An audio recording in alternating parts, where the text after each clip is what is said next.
All right, I have a problem. I have bought a bunch of different sets of colors, and there's always a couple of colors that I just don't like. This type of brown, yellow color, generally I just don't use them. Every once in a while I find a use for them, but generally they aren't for me. However, now that it's turning fall, I want to try and kill two birds with one stone, use up some of these colors that I don't generally like, and also create a fall-inspired painting. So let's see if I can make that happen. So I've decided this yellow ochre from Creative Inspirations is the color I'm going to rally around. Let me see if I can come up with a palette that looks great with this. And there's lots of ways to do this. One of my favorite ways is actually good to go to this website, coolers.co, and find a color that looks similar to the color that I want, which is what I did here. And then what I do is I find this one color, and then I can just click in to generate a new version of the colors until I find either one or many that I like, and I lock that one. Maybe I like that pink. Oh, I kind of like that mint. And I just found this palette on coolers.com that I showed and decided that I want to try these. So I actually attempted to get as close to these colors as I could. You don't have to get exactly. You just kind of want that type of palette. So what I'm doing is I've decided I want to do another G-Pores funnel pour. And I'm not doing the cloud, although I did mix a little cloud stuff in here. But if you haven't seen that, I will link to the course below. It's a great course, relatively inexpensive, and you really learn how to do some beautiful things. I've done this using that method. I also did this using that method.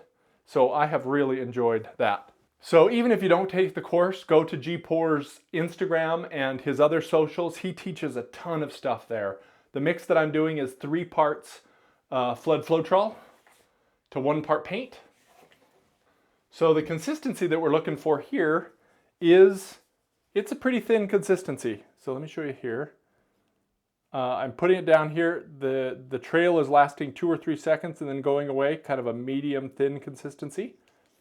And I'm using this ochre as my base. And then, like I said, I mixed up a bunch of other colors to get as close to that color palette as I could find. This one uses a little bit of this iridescent red-blue from Studio Acrylics. This one is mostly Creative Inspiration Purple Lake with a little black, and actually I added a bit this to kind of darken it a little. I did add a little fluorescent because I wanted this to pop a little more to that. This is also a version of my Purple Lake with a little permanent red to kind of make it a little deeper color. And then this, once again, is my Purple Lake, but I used a little bit of, I needed white to lighten it up, so I used a little bit of the Americana Decor Satin Enamel. So like I said, this kind of makes it the cloud. It's not the cloud, so I don't expect very many clouds from it, but I have this handy, and I didn't have any more of the Flow acrylic in white. So, and I wanted a lighter, less dense white, which this would be. So that's what I used for this. So let's get this set up and do some painting. So here I'm doing a 12-inch round. If you go to leftbrainedartist.com/calculator, I have a paint pouring calculator where you can put the dimensions of your painting surface in, and it will tell you how much paint you need. For a 12-inch round that doesn't really have a side, I need 4.5 ounces of paint. So I'm going to make sure I have that here. First, I want to use the yellow ochre. I'm just going to put it in the center here. I'm going to put most of this down and save a little bit for my funnel. And then I just want to kind of get this spread around everywhere.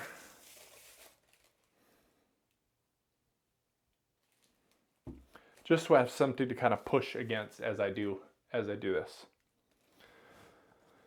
So next, I'm going to do one last mix on all of these and get rid of my popsicle sticks. Making sure they all still look good. They're all the right consistency still.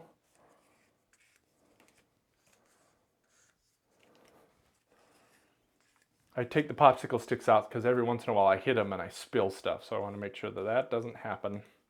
I'm sure you guys have never done something like that before. Okay, so we're going to put this down. We're going to put our base color in first. And then I'm actually going to do purple.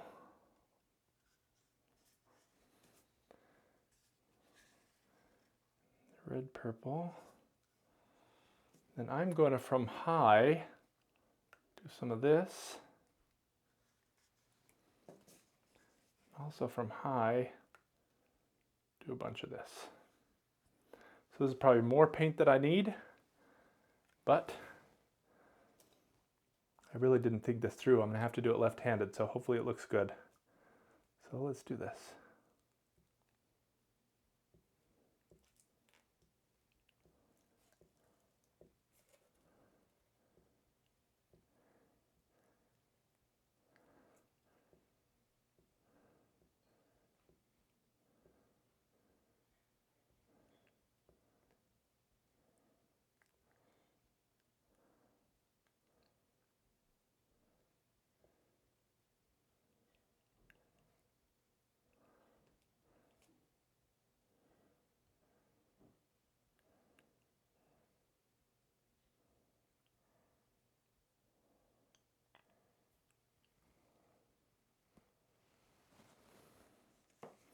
And here is one of the hardest parts of this technique. You just gotta wait. You can't really rush this part.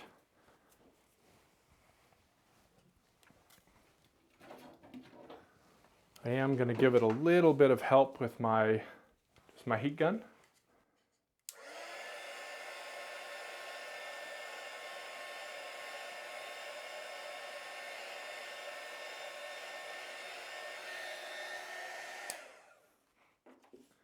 Kind of break a little bit of that surface tension.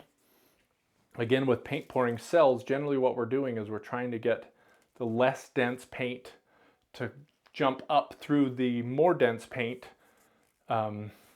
which is, you've probably heard it called the Riley-Taylor instability.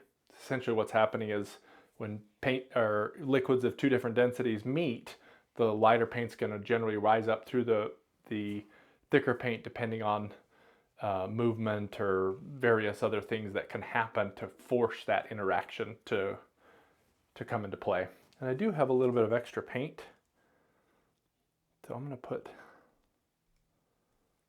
some of that around the edges. I don't really need to do this, and I might get some pearl cells around the outside because of it, but I'm okay with that.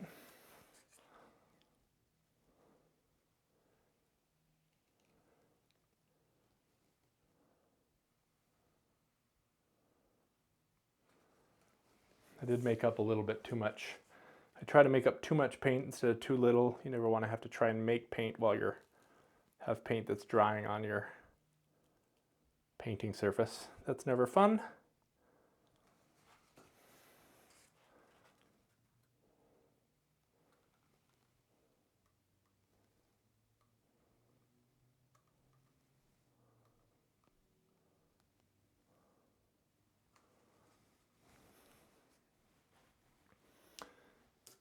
All right, so let's give this a little bit of a spin.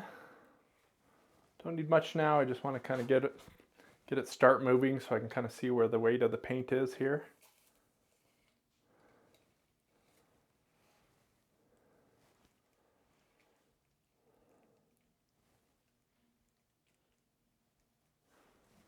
I don't know if you can hear that.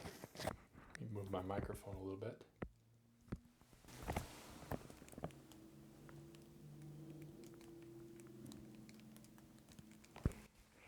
Kind of like the sound of the paint coming off as we spin.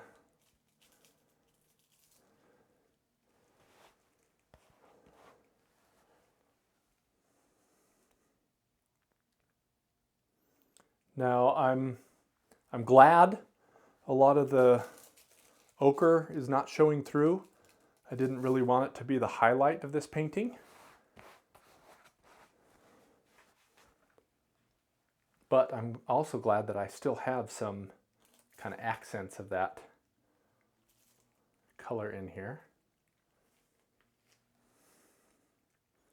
And I'm not spinning super fast. You can tell by the rings of the paint out here that I'm not spinning super fast. If I was spinning fast, it would fling everywhere. It's only flinging maybe 2 or 3 inches outside of the edges.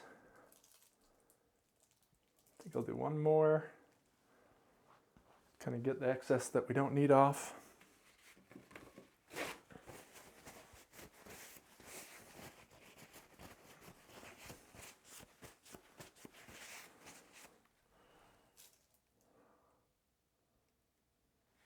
So overall, I am digging that. You can see all the different colors. I'm hoping that some of this kind of comes through. I'm gonna find my torch here.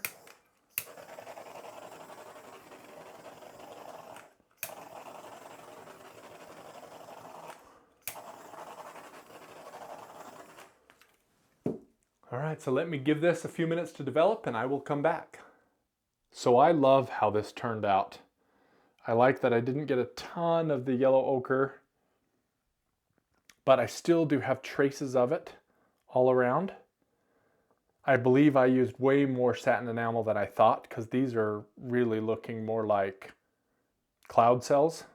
It just kind of took over. So I thought I only used maybe 10% of the total paint, but it looks like it was more than that. Also, the dark purple is kind of underneath everything. You can really see it here. So that will darken this whole paint, and acrylic dries darker anyways. So I'm really happy with this pour. And I really love doing this G-Pores funnel pour. And if you're interested in that course, here's a video that I did where I review everything in it.